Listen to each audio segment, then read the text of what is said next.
નમસ્કાર મિત્રો અને વડીલો, તમારું બધાનું ગુજરાતી સ્ટોરી ચેનલમાં સ્વાગત કરું છું.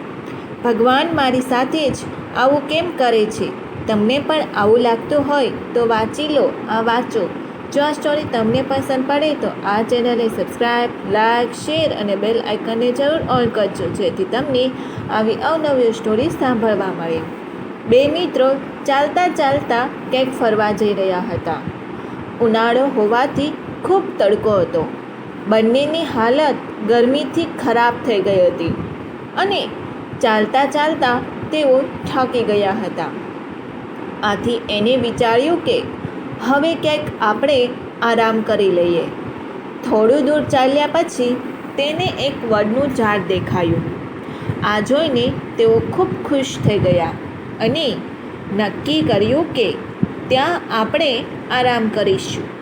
ત્યાં જઈને તેઓ ત્યાં આરામ કરવા માટે સૂઈ ગયા.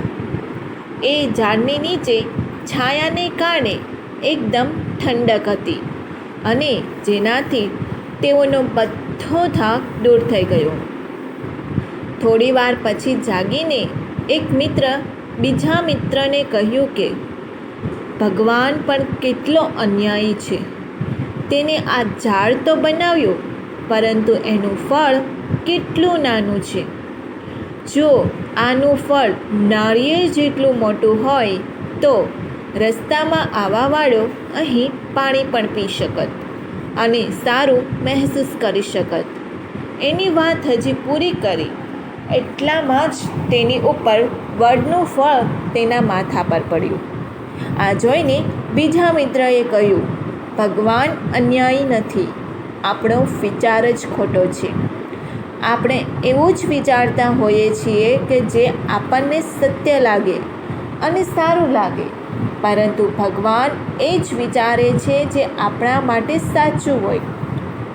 જો એને આ વડમાં તે વિચાર્યું એમ નાળિયેર જેવડા ફળ બનાવ્યા હોત તો જ્યારે હમણાં આ ફળ પડ્યું ત્યારે તારું માથું ફાટી ગયું હોત. એ તો દૂરની વાત, પણ આ ફળ નીચે પડશે તો એવી બીકે આપણે અહીં આરામ પણ ન કરી શક્યા હોત. આપણે ઘણી વખત એવું વિચારતા હોઈએ છીએ કે ભગવાન આવું શું કામ કરે છે, તેવું શું કામ કરે છે, પરંતુ યાદ રાખો, જે પણ થાય તે સારા માટે જ થાય છે. આથી ભગવાન દરેક નિર્ણયનું સન્માન કરવું જોઈએ. જો તમને આ સ્ટોરી સારી લાગી હોય તો આ ચેનલને સબસ્ક્રાઈબ, લાઈક, શેર અને કમેન્ટમાં અભિપ્રાય જરૂર આપજો. બાજુમાં રહેલ બેલ આઇકનને જરૂર કરજો અને તમારા દરેક મિત્રો સાથે શેર કરજો. સાંભળવા માટે તમારા બધાનો ખૂબ ખૂબ આભાર.